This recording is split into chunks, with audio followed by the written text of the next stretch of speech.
So,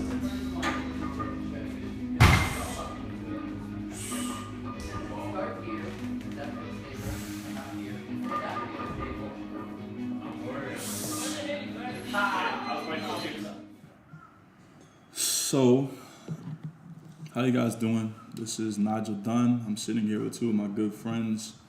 You guys can introduce yourself. What's up, guys? My name is Ricardo Spence. Hello, friends. This is Jeff Blake. Okay. So today we're recording the That's a Good Question podcast. That's the preliminary name for this talk, but we're just going to have a good discussion about training background, a little bit of information we hope to give you. If you don't learn anything, that's cool, but hopefully you will gain something from this conversation. So starting off, we're sitting here in one of the raw rooms of Mission Fit, yes. One of the raw rooms. And if you don't know what Mission Fit is, I'm going to let my guy GB tell you more about what their vision and mission is. All right. So Mission Fit is a nonprofit gym in Remington, Baltimore. We're right off of the 28th Street exit. And we opened our doors with the mission of strengthening Baltimore's youth. So we have classes for kids. We teach them gymnastics, weightlifting, calisthenics that you might see in the park, a little bit of everything, kettlebells. Like, we really expand their toolbox for exercise, and also teach them how to kind of keep a longevity mindset. And then our other two prongs of our current mission is educating its future coaches. So I do as much as I can with coach development, personal trainer development, to teach Baltimore City's youth how to be really good coaches that get results, and then create an inclusive, intentional community, which we just did. We just finished strength club and ate brunch afterwards. We had a healthy brunch after we slang a bunch of heavy weights. So that's what we do here at Mission Fit. So you spoke about an inclusive intensive. Is that intentional? What intentional. Yes. Intensive might not. Yeah. So intentional community. Can you expound on that a little bit? Yeah, totally. So an intentional community is my community based on an invitation to anybody to come be a part of it, as long as they bring the willingness to work hard and positivity, as long as they want to be a part of a good community. So if somebody's had performance goals, but they were a jerk, they aren't really so welcome here. And it's the sort of thing, anybody from any level is welcome. They just have to want to be better than they were when they walked in. And that's about the only prerequisite. And that also talks to the inclusive as well, because we have people from all walks of life, all religions, all ages, every Pantone shade of color possible, and that's how we like it. Right. Okay, so Spence, I'm going to let you introduce yourself as well as the team that you're representing here today. You can go into that. All right, guys. Once again, my name is Ricardo Spence. I hope everybody's doing good today. And I'm just going to give you an inside scoop on the professional indoor football team that I've decided to sign to and to come and play for here in Baltimore. So I do play for the Baltimore Vengeance. And we are a newly professional indoor football team here in the city of Baltimore. We play in the Mid-Atlantic Indoor Football League. It's going to be a very, very exciting season. I'm super excited to be playing here for the city of Baltimore. And I'm just going to tell you guys a little bit about ticket sales, season tickets, and do a little bit of promotion about the team, tell you guys where you can follow us and things of that nature. So first and foremost, I just want to give a special shout out to Coach Julian Robinson, Aaron Pack, our offensive coordinator, our team president. You have Paul. You have Paul Council. You have Coach Daniels. Those guys are out working extremely hard for us, and on behalf of the entire team, everyone else in the organization and our fans, we absolutely appreciate you. Coach Robinson is doing a very, very, very excellent job keeping things on the ground and moving forward as we head into our inaugural season. Coach AP is pretty live in practice. This week past practice was super exciting with a fast-paced offense. It's going to be really exciting to play for him. He's really growing as a coach, and it's pretty amazing so far. As far as where you can follow us, everybody can follow us at Baltimore Vengeance Indoor Football, and that's on Facebook. And on Instagram, you can just follow us at Baltimore Vengeance. Once you go to those 2 pages, you will also find our fan page. As far as tickets, it will be $10 a game, relatively cheap for friends and family. We're going to do a fan fest with, I think it's Mission, no, not Mission. Yeah, it is. I think it's Mission Barbecue. I think it's Mission Barbecue. And that's one of our sponsors. We're going to do a fan fest. Relatively cheap food, games, things of that nature. We're also going to do a kids fest at our home games where kids can come in and get down on the field and play with us. And that will only be at $10 a game, $10 a ticket. And for the season tickets, it will be $75 for all 6 home games, and that will come with 2 complimentary free drinks, alcoholic beverages, on the field passes, and access to every single home game and other things of that nature. And all you have to do is go on BaltimoreVengeance.com and click directly on the tickets tab, and it'll take you from there. So you can go ahead and purchase tickets, whether it be season tickets or game tickets. And we will be playing at the Dew Burns Arena in Towson. And I was there the other morning when Fox News covered us at 5 in the morning. They watched our practice live for about 3 hours. And if you want to check us out there, go to foxbaltimore.com/news link. You'll see Baltimore Vengeance, so you can get a look of our home field. It is absolutely a blessing to be playing there. And I hope to see you guys at all of our home games. And let's sell the arena out. Let's have a good season. Let's win a championship. Okay, so one thing that you just mentioned was barbecue. Amen. And I want to take time to just talk about an experience. It was an experience that me and GB had. It was. I made briskets, right? So I was over winter break. Me and Spence go to Morgan State University. Yes. So over the winter break, you got about 6 weeks, and I used my time to learn and to hone in on a few different things I'm interested in. One of the main things was training. Like you gave me starting strength, and I've been reading that.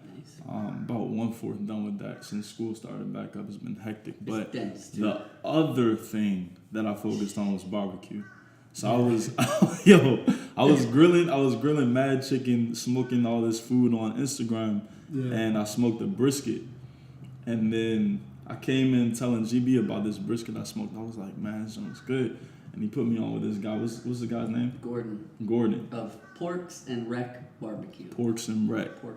And his brisket was incredible. Yeah.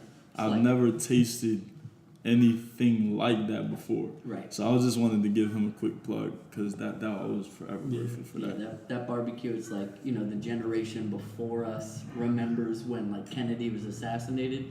You're gonna remember the day you ate that brisket. Right. The rest of your life. Specifically the burnt end. Right. The piece of burnt end that I had. Yeah. It was incredible. It was so marbled. I wanted a piece of that.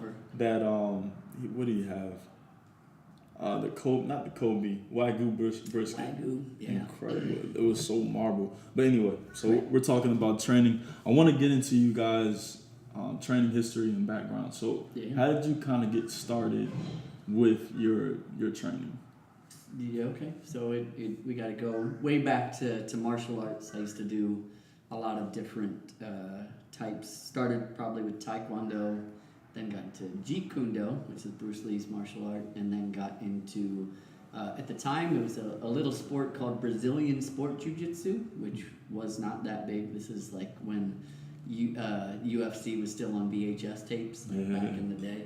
It's OG stuff. I got into that, but then one day, just sparring, doing a little bit of stand-up, I got a really bad nose break from somebody's head to my face, and it was just like the last nose break I could have taken because I already had a bunch from just being a knucklehead when I was younger. So then I stopped completely, started playing music, toured in a band.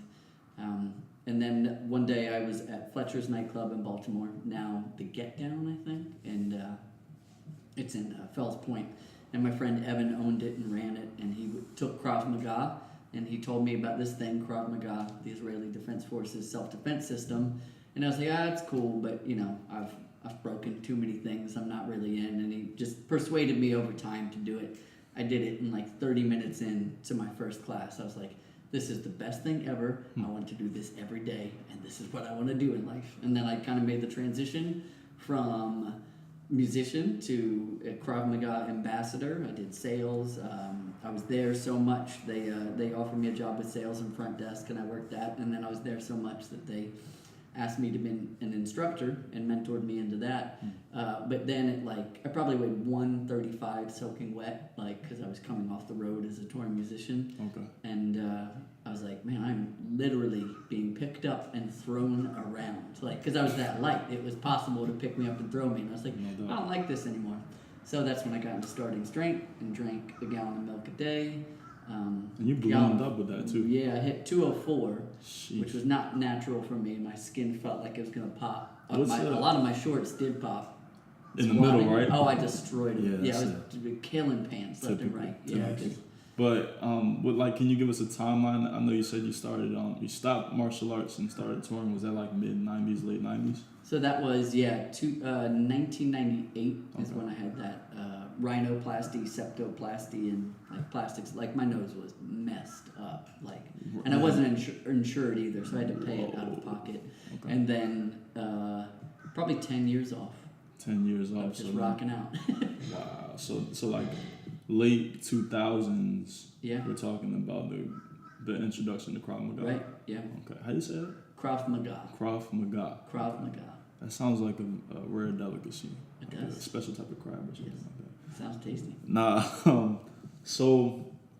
You said you were an ambassador for Krav Maga. Totally. I loved it. And got into starting strength. And kettlebells too. Kettlebells were first, but they weren't putting any muscle on me. Maybe I got to 145 with kettlebells and bodyweight exercise, but I was still getting thrown around. So I was like, I need to become the anchor. Right. So you were still doing Krav Maga. Totally. While you gained that weight. Totally. And we're talking about 60, 70 pounds, right? Yeah. Oh yeah. So are you still doing that? I'm not doing Krav Maga anymore. I'm not doing much of anything outside of Mission Fit. Right now, my extras are Bikram yoga, just for restorative. I'm hanging out with two young studs. I'm 37. You guys can't tell that because I sound so young and handsome. But yeah, I'm doing Bikram for restorative, and then just doing gymnastics and lifting weights. Okay. Just to keep strong. Not so much size gains anymore, just strength gains. Right, So my training looks a little different now. What was the motivation to kind of cut weight? I know no one can see you, but you're not 204 pounds. 204, nope. So what are you sitting at right now? Health was the reason, and I'm about 150 today. Okay, and that's the weight you want to be at? It's kind of where I just settle when I'm doing strength work and eating right. I can, because I'm a hard gainer, I can easily lose weight, so I could lose even more muscle and fat just by, I coach middle school and high school kids. I'm running in circles, and then I do my own workouts, and I'm in a gym all day working with clients, and it's the sort of thing where my caloric intake has to be pretty massive just to stay at where 150. Yeah, it's silly. I can kind of speak to that. I'm sitting at 190 right now, and I'm 22. So I came into college about 165 and ended up putting about 10 to 12 pounds of muscle and fat on. Right. Just from doing the average bro workout, total body circuits 3 days a week. Right. And then I kind of honed in on strength training. So I'm more interested in powerlifting than anything. Yeah. And gaining that strength. So right now, I feel like I'm kind of sitting at 190, and I've taken a lot of calories, probably more carbs than I should, but it's just gotten easier to maintain my weight. Before I was playing a lot of sports and working out a lot. Spence, you can probably speak to that. Yeah. Balancing your diet and how much you intake and trying to maintain that weight. What was your weight like when you came into college? When I first came into college, I was at 170. Okay. I was at 170, but my biggest transformation happened in high school. I came into high school at 140. When I left high school, I was at 165. I was a 3-sport athlete, so I ran track. I played lacrosse and football. So weight was something that was really important, but I was always a strong guy, and I played receiver and DB, so I wasn't in the trenches as much. I was able to maintain and use the strength that I had gained in the weight room, because I did come in at 140, so I did gain 25 pounds. That came with a lot of strength. And that's freshman to senior year? That's awesome. Yeah, between freshman and senior year, and then about 5 pounds that off season going into college, and then right now I'm currently at 183, so I've gained 13 pounds. But the heaviest I've been was at 190. That was down when I was in South Florida. I had joined the powerlifting team, and I did that because I was about 3 or 4 months away from coming into the season. I wanted to try a new fitness journey because I know those gains, powerlifting, will translate over onto the field. As far as me putting more force into the ground to pick up speed, I'll be way more flexible, have stronger joints, stronger muscles, things of that nature. I knew it would help me. And then over the past month, when you're in season, typically you will be cutting weight. There's absolutely no way to avoid that because I do play arena. So twice a week I do circuit training as opposed to powerlifting now, just so I can stay in shape and be ready for the fourth quarter. So right now I'm currently at 183. So I've dropped 7 pounds after I gained about another 20 when I was down in South Florida for 8 months.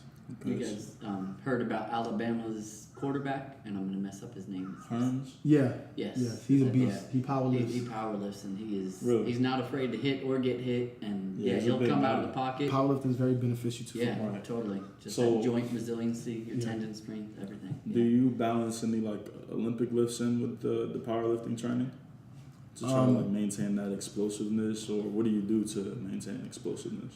Well, a lot of compound movements.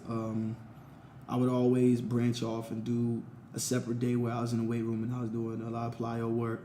But one of my favorite Olympic lifts that we did was just the regular, the overhead clean, and that really helped me out with my range of motion. Okay. A lot. And you're talking about was that snatch? Yeah. Right, yeah. Or you're talking about a clean and press? I'm talking about a snatch. Snatches. Yeah. So that's a lot of shoulder mobility too, right? It is, yeah. Chest flexibility. Very, very necessary when you play receiver. It takes a lot to even learn how to Right. do that. Yeah. So I wouldn't even, and it's good that you can do it, and I've seen you train, so I know you got the shoulder mobility and range of motion. But for me, with football players at least, I lean away unless they have high skill. I lean away from those. It's okay there. From those Olympic lifts, and I would do something more like a sandbag, an Atlas stone, and then squats and deadlifts. And Absolutely. do you have Atlas stones? You know it.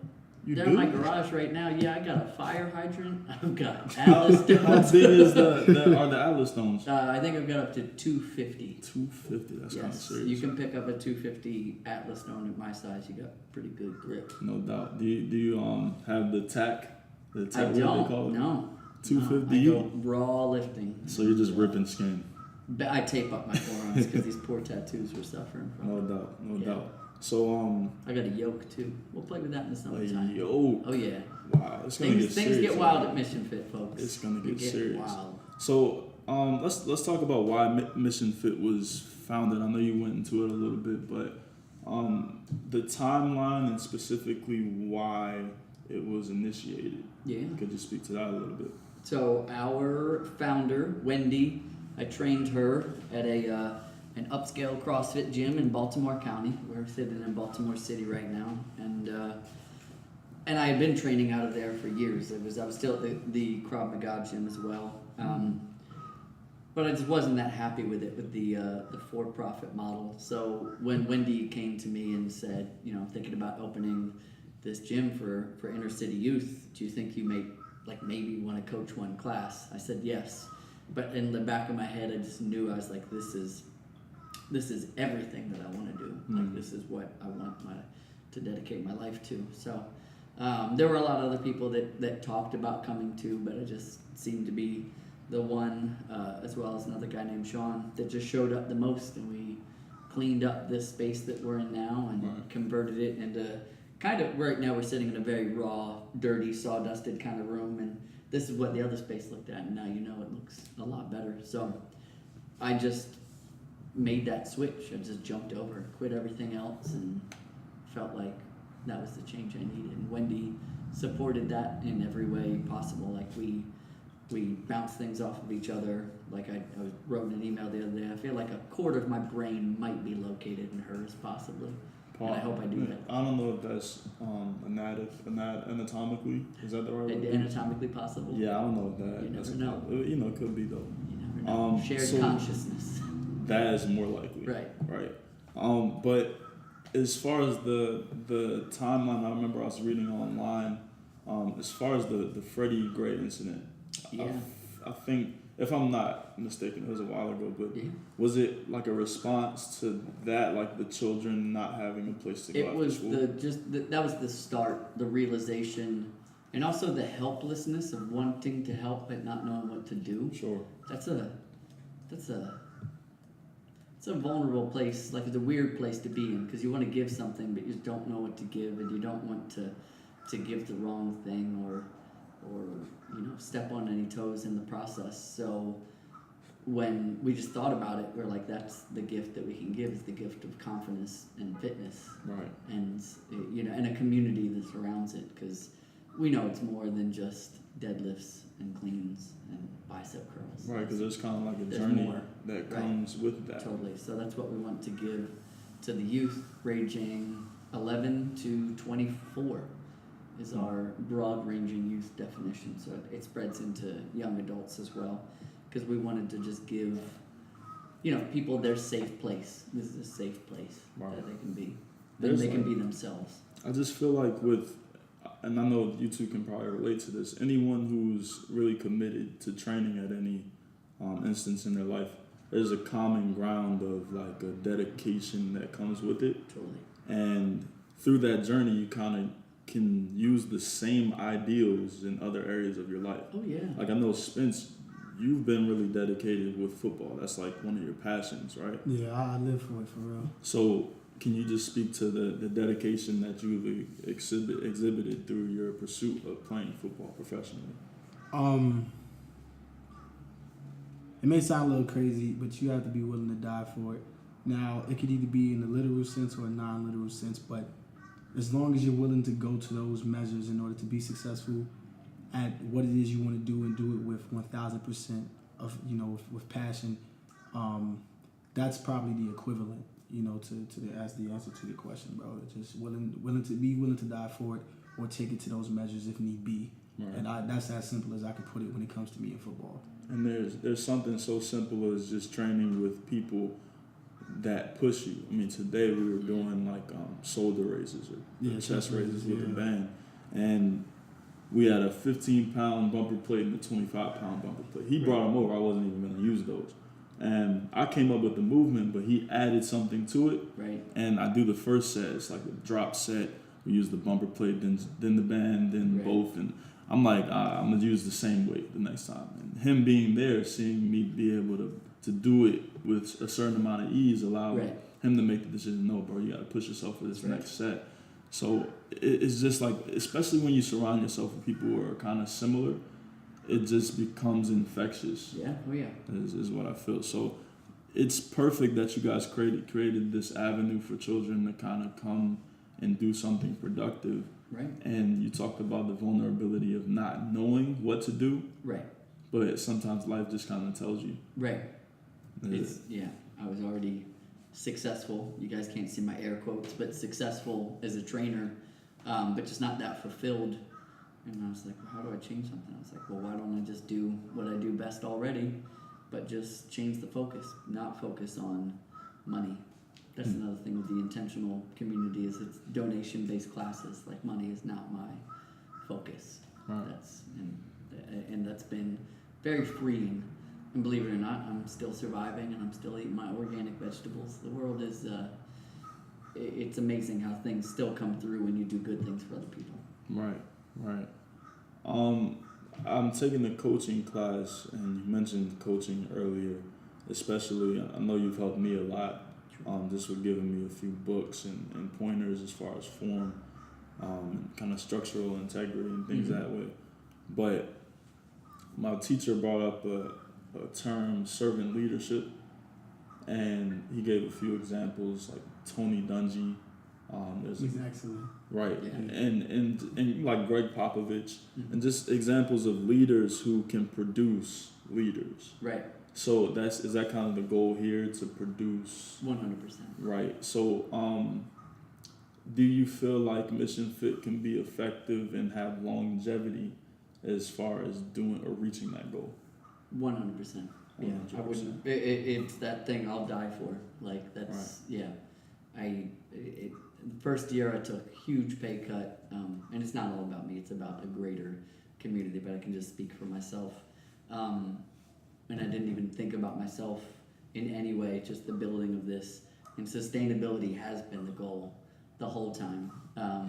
It's the sort of thing we keep overhead low here, and we just go with the resources of passion and community and teaching and learning. And I actually don't think it's that hard just to keep this train rolling, because I did the hard push at the start.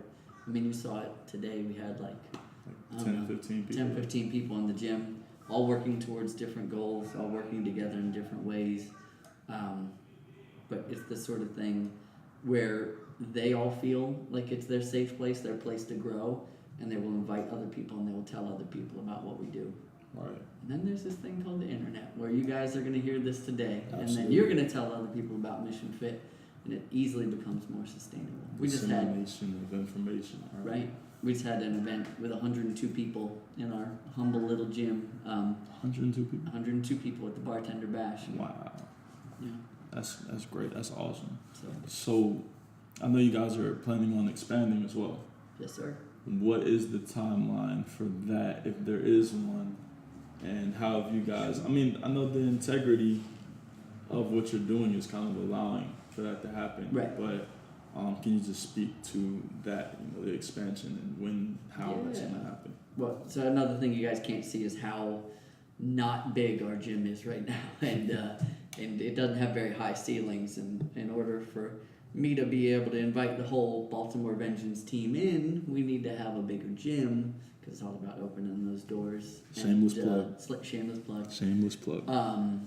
So we have a newer facility that we're building, bigger in square footage, has an office and 2 bathrooms with showers and everything like that. Has 12-foot ceilings, which you can do rope climbs, and somebody as tall as Nigel can put a weight overhead without Right. any fear of hitting the sprinkler system. Right. Spencer and I don't have to worry about Yeah. that. But so that's what we're doing, and the timeline looks like 3 months from now. Wow. So you guys are all invited to the grand opening when that happens. Will there be barbecue? There will be barbecue. We There's throw barbecue we throw a on mean there. party. Hey, we should bring a smoker. I was like, where you We at? should buy a barrel smoker. And I like then where you're at smoke a lot of meat. Yes. That would be awesome. Yes. Expansion, we talked about servant leadership. How have, well, let me think. Let me talk about my background. 'Cause Yeah. I didn't get a chance to, or give myself a chance to speak to that. So you guys can't see, but there'll probably be a picture for this podcast if I put it on YouTube, when I put it on YouTube. And I'm wearing an Uplift shirt. And it's crazy how life works, because I actually founded an organization on campus called Uplift MSU, or Uplift Fitness Club, at Morgan State University, where I attend school. And I did this last spring, so the timeline was about a year ago to this date, actually. We got approved in the fall, so fall 2016, and this is our second semester of existence on Morgan State's campus.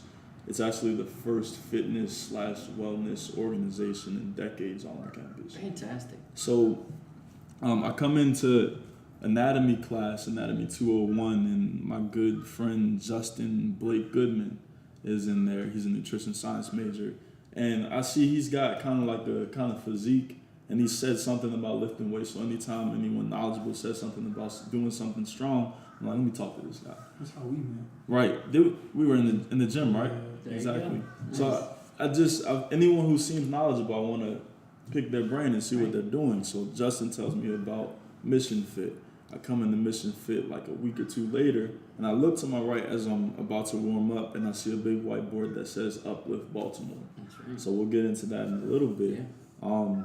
But it's just crazy how I have one thing named something that's exactly the Right. same, and we're doing it in 2 different places with Right. ultimately a similar goal in mind. And then we come together. Right. So, yeah, I mean, my training background, like I said, is more based in powerlifting. similar to how Spence trains, but I know he does a lot of assistance work, and he kind of has what I lack.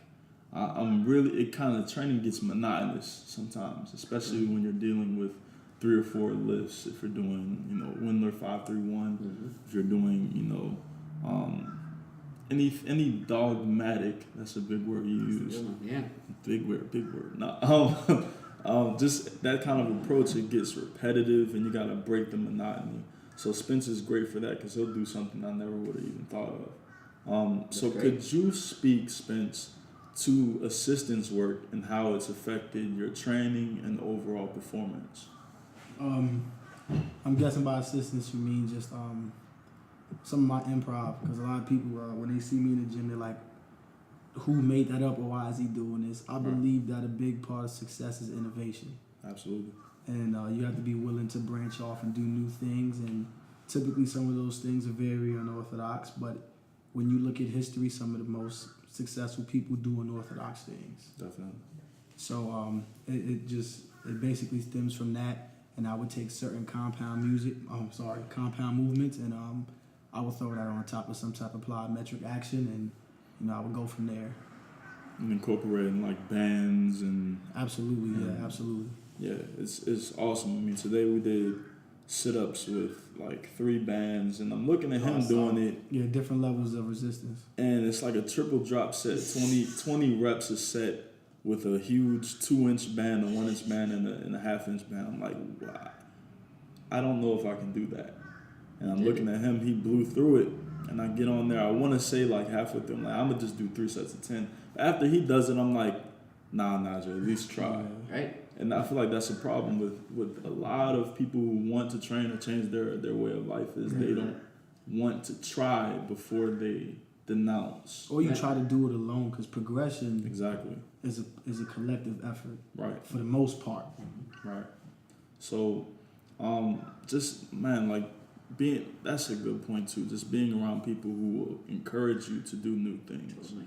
And I'll go to the gym myself, but after a while you kind of hit a plateau. Right. And you got to do something different. So I'm grateful that I met Spence, and I'm grateful that I met Jeff, just to kind of influence my training in a different direction. Yeah. Training partners raise you up higher than you'd ever get by yourself. Definitely. Yeah. There was a day in Morgan State's gym's called Her Gymnasium, which is an interesting name for a gym now that I think about it. Yeah. But there was a day right before winter break, everyone's squatting. All the strong guys are in there squatting. And Maynard, who sadly is not on campus this semester, he's about 290, probably 300. Yeah. He's maybe 5'9", 5'8", something like that. Yeah, he's out there. He squatted 525. Nice. In Morgan State's gym. That's the most I've ever seen anybody squat in that gym. Yeah, the place looked all crazy because we only got like 845s. Right. So he's throwing on the 25, 35. It's crazy. So I see that and I'm like, dog, Najee, you've been squatting 275, 315 for 5 reps for like 6 months now. Right. When are you going to break that plateau? Right. And I'm around these guys, they're pushing each other. I'm like, dog, throw 335 on there. I get it for 5 reps. Nice. Something I didn't think I could do before. Right. And now every week I'm kind of moving up because I have that foundation of strength and reassurance. Right. Right. Well, the doors have been unlocked now. Exactly. Yeah, energy and aura are like 2 people.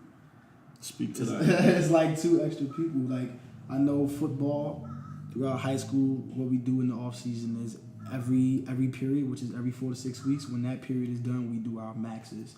Okay. Literally all 4 years, my max jumped. I've never failed a max in high school because on the day of, I had my energy on one shoulder, my aura on the other shoulder, and it was as if it was just all 3 of us lifting that weight, for real. And it's like that on game day as well. I believe that on game day, for the most part, an athlete is not alone. You've watched all this film, you've been put in all this work, now it's time to put it all together, but I think that everything is a collective effort.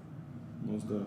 So today, you spoke about a team and how you're only going to be as successful as your weakest member. The team will only be as successful as the last man on the bench, or the quote-unquote the least talented, because I'm not going to say the worst, the least talented guy on the bench. You will go as far as they go. The progression they make from the time they step into the weight room or on the field and to the time where you, God willing, win that championship game, as good as they became is as good as the team's become. And it's also about that support, that the best player is held accountable. All right, we talk about that. You look at Tom Brady would have 4 rings instead of 5 right now if Malcolm Butler didn't make that amazing play. They said Russell Wilson and Pete Carroll had a bad call. That was a damn good play. That was a pick route. It was wide open. Right. Malcolm Butler jumped that. Right. He didn't touch the field until that particular play. And no one knew who he was. No one knew exactly. But the progression that he made to watch film and get in practice every single day throughout that entire offseason to be smart enough to jump that route goes to show you right then and there as a prime example that you'll be as good as the worst. Right, and there's like a talented player on the bench. There's a commitment to excellence, and that's the kind of the mentality that organization exudes. I mean, I know they're not necessarily the most they don't have the most integrity, so to speak, but the record shows for itself, right? So it just seems like everyone is down for the cause. Yeah. Right. The weakest member of your team determines your altitude, and it's attitude. I know John Maxwell. He has a quote. He says, "Your attitude rather than your aptitude will determine your altitude." And I fully agree with that. Yeah. Because it's like you can't possibly shun the weakest member, because that one person might give you that interception, that pick that changes the whole game. Yeah, totally. Right. So, can you speak about You Lift You? Yeah. So, I think you mean step. Is that what you mean? Because there's 2 things. So there's You Lift You, which I'd gladly speak about, which is not my thing, but it is a really great program in Philly. You Lift You is a program that takes ex-addicts and homeless and essentially gives them training to be a coach. It opens new doors and new fitness. I met with them probably 9 months ago because what we do here at Mission Fit is called STEP. It's the Supportive Trainer Education Program, and that's part of the mentoring the younger adults who want to get into the fitness professional or coaching of any sort, because all coaching has, whether it be powerlifting or kettlebells or football or basketball, has dynamics and subtleties that need to be reviewed, and there's the human element, and then there's the technical, there's the science, and these are the things I love to dive into. So that's what I wanted to give to other people as a coach or as a trainer. Like, I've always been sought out by other coaches for advice. Wow. And to this day, I still haven't really figured it out. I think it's just my obsession and tunnel vision that just takes me to that place where I just want to learn the most about something and be the best at it. So I guess other people notice that. I don't even notice it because I'm too busy learning and doing. Yeah. Right.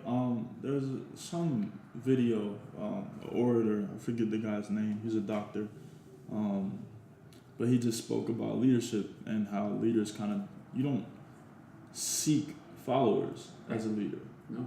Followers see what you're doing and then follow you. Right. Yeah. Right. And it's also kind of yin and yang. It's not a one person type of thing. Oh no. Leaders have to know how to follow. Yeah, totally. Right. And I don't lead from the top. I lead side by side. Exactly. That's my style. There's no power trip there. It's just us investing in each other. I learn from it too. Absolutely. Yeah. I feel like that's what it should be. And I don't even think it's a barter system. I just think that's how things work. Yeah. I know something you don't know. Right. And I don't have to hold that over your head. I can just give you this information, because me telling you doesn't mean I no longer know what I know. Right. And I feel like that mentality is something that's not common. Sure. And the world would be better if it was. Right. I think it'll get there, but I have hopes for world peace and a utopia. Something like that. I think I'm going to be a part of it too, but I haven't figured out how yet. Well, brisket is a big brisket. Brisket definitely opens my door. Yes. I'm going to be smoking one of those. Probably spring break if I'm not completely broke by then. Right. pork butt. I'm gonna do a pork butt. That's an easy one too, Can't wait. because it's just big and fatty. Brisket's a little harder because of the fat content. But Right. Yeah, just keeping that moisture. Mhm. Kind of full circle. Guys are getting me hungry. With time, we started at 16, so it's 54 right now. What is that? 40 minutes? 38. 38. You want to go 15 more? I'm in for it. Fantastic. That's So gotta be- the one thing we've talked about the lifting, the breaking down of the muscles, but I think one of the more neglected subjects for athletes and Recovery. your common folk, such as me and some of the people I work with, is recovery. Right. Yeah, is nutrition. And it just comes from a basic physiology understanding. Like we break down muscles in the gym. Mm-hmm. You get micro, tears in the muscle. Mm-hmm. You don't get stronger then. You get stronger when you sleep Right. and when you rebuild the muscle. Right. I put a high premium on good sleep and low stress and good, we won't say unprocessed foods, but minimally processed foods. Mm. The Think- processing I like done is the stuff you can do in your kitchen, Yeah. not like dimethylhexane extraction. Whatever that is. Right. Whatever. Yeah, but I think that's one part where I could be improving is the nutrition It's hard for a aspect. college student. I'm not That's trying true. to make any excuses for you, but it was hard for me as a nonprofit co-founder that was starving for the first year. But I just broke it down to meats that I cook myself, whether it be slow cooking or grilling them or in the pan. It boils down to a lot of food prep. Mm. Buy in bulk, eat the same thing for the whole week. Don't complain about it. Just That kind of realize sucks. that food is fuel. Yes. Yeah. And if you make it good enough, you won't care that you're eating the same thing over That's and over. true. Got your veggies. I cook sweet potatoes in a crock pot. I'll cook like 8 of them at a time Mm. on low heat for like 8 hours. They taste so good they should be illegal. Like they're that kind of good. So there's some tricks, but True. yeah, as a college student, I'd say go with bulk and go with simplicity. Yeah. The one hang up with that is the cleanliness of my kitchen. Mm-hmm. Yeah, is just terrible. that's like I- something that I think you could work on. Yeah. Right. Unless there's a factor I don't know about. 7 other men Right, that live in right. the same place. What So would you there's last semester I was cooking a lot, Sure. and I was kind of the only person that was cooking Right. until the end of the semester when people bought groceries and they bought baked wings and DiGiorno's and then started to leave their stuff in the kitchen not clean. Right. So I figure I'm not gonna use the space because I'm not cleaning it up Right. to Right. Totally. Plus, there's the money factor where I didn't have money for Sure. like 2 weeks, so I Right. kind of couldn't buy things.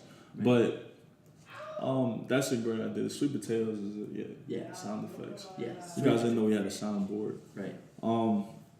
So we talk about nutrition and the importance of that. What about prehab and rehab as far as physiology? What do you do for that? And Spence, you can speak to that as well. I'll let Spence go first because I've seen you guys doing it, and it's great. So what do you do to kind of get yourself ready and then recover? I try to use the Tom Brady technique where you find a way to hire doctors and therapists, physical therapists to go and see maybe once or twice a week, and then to piggyback on that, I just make sure that I get about a gallon of water in every day, my 8 hours of sleep for recovery, foam roll 15 minutes prior and post to my workouts, and then twice a week go see my therapist for those body massages, things of that nature. I like to sit in cold baths, take warm showers. Sometimes I stretch while I'm in the shower and constantly do that throughout the week, and let that carry throughout the year. So that's just as simple as I keep it. Mm-hmm. It's good. Okay. Simple is what you need. Yeah. Yeah. I used to work at UPS, so anyone that knows me knows I got a lot of back problems. It's not like anything diagnosed besides a slight case of scoliosis, Sure. which was probably compounded by 4 years of lifting thousands of pounds a day of boxes. Right. So as a result of that, I kind of had to just do stuff, and then you find the right stuff eventually. And so what I do to kind of just maintain my back is I sit on a foam roller, or lay on the foam roller, I should say. And I go tailbone, and then I just inch it up my back every few minutes. And I just go based off of feel. Traction. Right. Creating space. And then after that, I kind of reverse it. So if I'm in extension, then I kind of go for some flexion. I might bring my feet over my head and just hang out there for a little bit. Probably about a few minutes of that. Then I do some cat to camel. Is it cat to camel? Cat cow. I just had. And that's like a one whole of debate. Stuart McGill. He's like this back expert. He's got the best mustache in the world. He's like a Texan. Is it ranked? Is it I ranked just ranked number it. one? I just said it's the best. I don't know if I agree with that one. You don't even know who he is. I don't know who he is. All right, but so cat cow. Cat cow, the plank, and bird dogs are his And 3. You talked about posterior pelvic. No, is it posterior? PPTP. PPT. Which would be a posterior tilt. Posterior tilt plank. Yeah. Yeah. So that could be something I incorporate too. Right. Because I have that kind of was it hyperlordosis? You do. You're an overextender. Tight Right. hips. Yeah. So I might have to do that a little bit Right. more. But yeah, that back maintenance and then core is something that I lack. Yeah. So I need to. I've been doing a lot more core lately. Right. And then just shoulder mobility. I do a lot of. Yeah. I like hangs for that. Yeah. Just hang from a bar. Simple as it sounds. If you can do 3 1-minute hangs off of a bar with completely passive shoulders, your shoulders are going to thank you. That's good. But it's hard. Hanging for 1 minute. Most people think they're like, oh, that sounds simple. But for everybody at home, go ahead and try that. Pretty tough. Yeah. What about hips? What do you do for A lot of hip flexor work. flexion? And I strengthen my glutes. Okay. Yeah. Glutes extend the hips. They also keep your low back sturdy. Like if you think about your low back, what's directly below it? Your butt, your Right. glutes. But if your glutes are weak and your hips are tight, your low back is going to be in compromised positions. You're not going to be able to lift as much, hit as hard, take as many hits, because you have to kind of get into overextension to kind of combat that. Whenever I lack in the muscle group, I work the opposite muscle. Mm-hmm. So the muscle that's like straight through it, I would work. So Balance, the hip flexor, yeah. yeah, that's why I worked. I was gonna say the same exact thing. I work the glutes too. Yeah. So like Glutes are power. for a football player, I just actually spoke to a guy who's trying to walk on at Morgan, and he's having problems in his groin. I don't know exactly. It might be psoas. Could It's be. like in this area right here. Hip flexors, psoas, yeah. So I was I showed him a few stretches and a few things he could do to strengthen that area, Yeah. and also work the opposite. So we just did like all sides of the hip. We worked the external rotation or abduction, we worked flexion and extension, and then even I don't know what you call it, was it adduction? Add. Yeah. So, So think of it, add the legs Adding. together or abduct, like take Right. something away. right. So we did that. I showed him a distracted band stretch, and we rolled a little bit. Nice. But how important do you think it is, Spence, Yeah. for a football player specifically to have that hip mobility? It's probably I don't want to rank it and say it's the second most important thing because I think that shoulder and hip mobility is the most important things on the field as a whole. Okay. So it is it's vital. It's extremely vital to the game. Right. Absolutely. So I did a volunteership. Is that the right way to say that? Volunteership? Whatever. I We know what you volunteered. mean. Yeah. All right. I volunteered with strength and conditioning a year ago, almost a year and a half ago at Morgan, and I just was observing. I didn't really get to do much because there wasn't much to do. It's just they're already kind of set in their ways, and all I was doing was just getting water and then Right. lifting weights when they left. Right. But what I did see was a complete lack of hip mobility, specifically flexion. In the bottom of a squat, Sure. they would do a lot of squatting, overhead band squats, and you just said shoulder, Spence. You said shoulder and hip mobility, probably two of the most important things. Yeah. All of them with the overhead banded squat could not get their hands even or their arms parallel Yeah, with their that's. head. So, and then the hips, I it was mean, if you're just, trying to reach to catch something, right. and your arm stops here, That's your catch or if radius. you're reaching to block that kick, Right. and your arm stops here, Exactly. yeah, And if you, I know you guys can't see, But it's just like, as opposed to 180 degrees, these guys might have been like 160 or 150. Their hips couldn't close them. I mean, it was tough to see, just because I know if they could, then that's that stretch reflex out of the bottom of a squat, or that's that stretch reflex out of the bottom of a jump. If you're trying to jump higher and create that power that you need on the field and while you're lifting weights, they just didn't have it. Right. And then they're also training the muscles that reinforce that tightness. Right. Whenever they're doing their Olympic lifts, they're doing a lot of cleans, they're doing a lot of squatting. Which, if your hips don't extend on a clean, a deadlift, or a squat, like hip extension, violent hip extension is what a tackle is. Like Right. if you cannot violently extend the hips, you're not getting the most out of, driving that 200, 300 some pounds into another human. Like to go through them, you need hip extension. If your hips don't open, you have no extension, exactly. Right. Or a lack of power. And then the pressing, I mean, and this is not the coaches. Well, I don't know. I don't know if it's the coaches. Sure. But it's kind of like their hands are tied because they get a certain amount of time. Totally. And then they can recommend additional work. Right. But I've noticed that only the players like Spence and similarly motivated humans are the ones that will do that extra work. Exactly. And they'll probably do it even if the coach doesn't say so, because they'll find the best they can be. Right.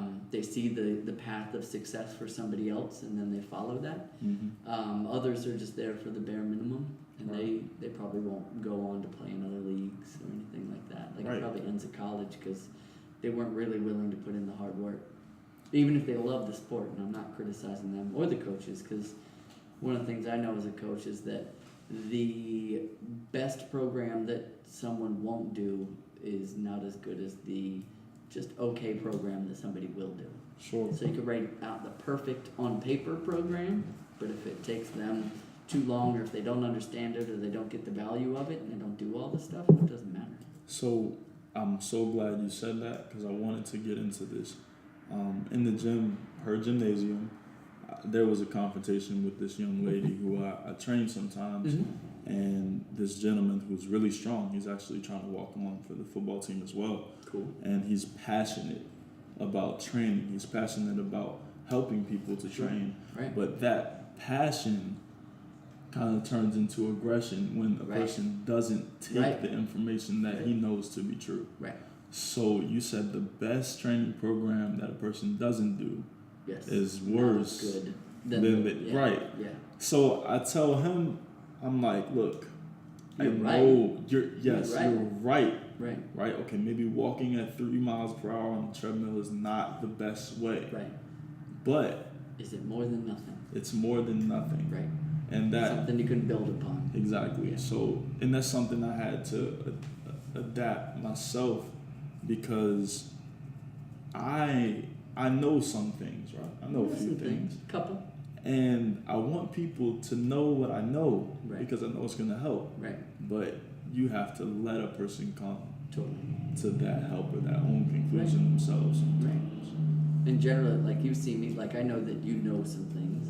So Right. before I Just just a few interject things. with whatever you're doing, I ask if my advice would be welcome. Exactly. Because if it's not, I'll go right back and stretch or do my gymnastics or whatever I was doing at the time that I noticed something. And Right. you got to take the ego out of it. And when you do that and bring the element of kindness and openness to the conversation, you're no longer just telling somebody what to do. You're having a conversation. You've opened a door. And the person's got to be willing to have a conversation. And if they're not, that's okay too. That's ego on both sides, because I've been on this side of the equation where I hear something good, but I just don't like the person it's coming from. Right. So I don't listen. Yep. Because I'm like, hey, you're an asshole. I'm not Right. Yep. But that's growth. It's both the student and the teacher have to be humble for that experience to go as well as it can possibly go. Right. Is what I feel. We got a few more minutes, so I think I want to end with some plugs. Sure. Some shameless ones. Some. So I'll let you guys reintroduce. You can introduce your social media pages, your training sessions if you want, whatever you want to do. So you can start off. Okay. So Jeff Blake, or Coach GB, My own personal site, which doesn't get updated as much, but still has some good content on there, is coachgb.coach. That is a real thing. And then Mission Fit site is www.missionfit.org. Say that one more time.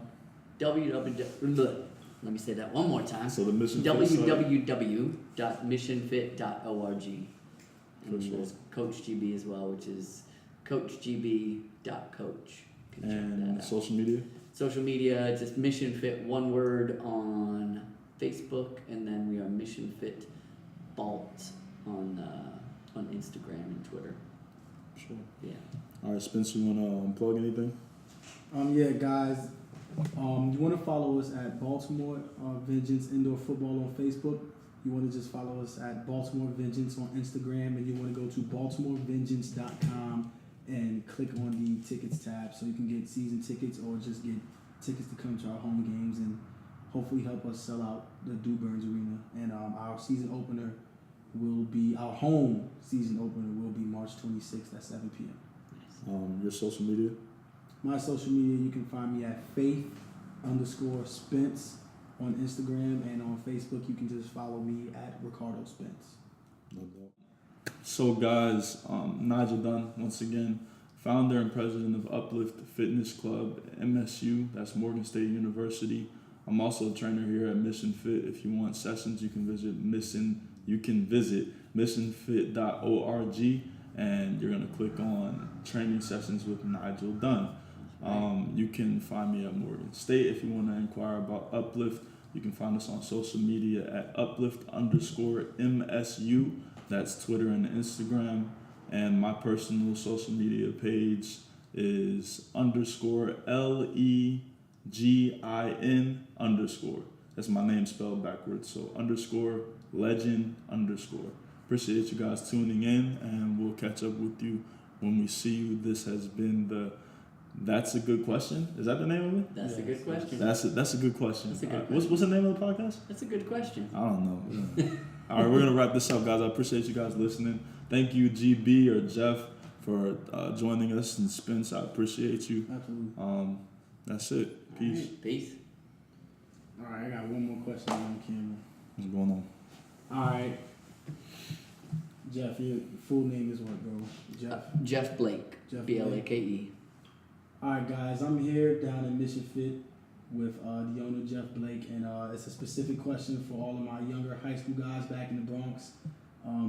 You are currently in the off season, and I see a lot of you guys saying that you do not need to be in the weight room.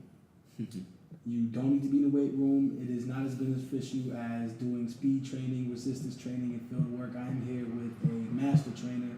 He's been doing this for an extremely long time, so I'm going to personally ask him, somebody who has 5 times the knowledge that I have, the same exact question, so he can give you guys an inside scoop on whether or not it is a necessity for you guys to be in the weight room. So he's heard my question. I'm going to let him get into that for you. I would say yes, you do still need to be in the weight room hitting some weights in the off season, especially. Like, you can back off the weights when you're playing, but what Spence and I were talking about earlier is the muscle strength, the tendon strength, the ligament strength, and the explosive power that you get from lifting heavy weights, progressively heavier each time. So if you want to build that base of power that's going to last you through the whole season, it's got to be now. It's not that sport-specific drills and agility do not have their place. It's just you still have to keep hitting those weights. Right. So would you say that at any point in time in a football player's career, resistance training, speed training, on the field work will ever be more important than the weight room? Because I'm one to believe that the weight room is the foundation of every athlete. It's a building block for sure. Even like it's the key. It's that fountain of youth. Like, you look at James Harrison, still lifting heavy weights. Absolutely. One of the oldest NFL players out there. And it's because he's bulletproof. You're not getting through all that. Absolutely. And it's the sort of thing. He understands the importance of that for his longevity. At the same time, he goes progressively heavier, but he knows that he's not a power lifter, so he does not train in a way at that age where he just always feels like he needs to do more. It's basically that maintenance over time. Like, I'm sure he still is hitting PRs at at this fine age, but I'm sure he's also training very smart at the same time because he knows his sport is not squatting and deadlifting. His sport is defense. And then his recovery is tremendous too. Tremendous, yeah. So I mean, he spends a lot of time on that. yeah, very good value there. So we would all agree that the weight room is an absolute necessity. Totally. I mean, if you look at any major football program in the Right. country, collegiate, their off season, their spring training is the most amount of weightlifting that they Right. do. Absolutely. And the season is only 3 days a week. They lift weights maybe 3 days a week. Right. All right, Four so- at the most. All right, guys. There you have it. You guys know me. It's Coach Spence, strength and conditioning back home in the Bronx. So to my Lehman Lions, the reigning city champions, you guys know you absolutely have to be in the weight room. And to all of my other mentees in the Bronx, there you have it from two guys with more knowledge than myself, and a master trainer and Jeff. And definitely listen to these guys. Get in the weight room so you can reach your fullest potential for the season. All right, I needed that. Coach. No doubt. There's a Yeah. whole argument on Facebook back home right now where there's about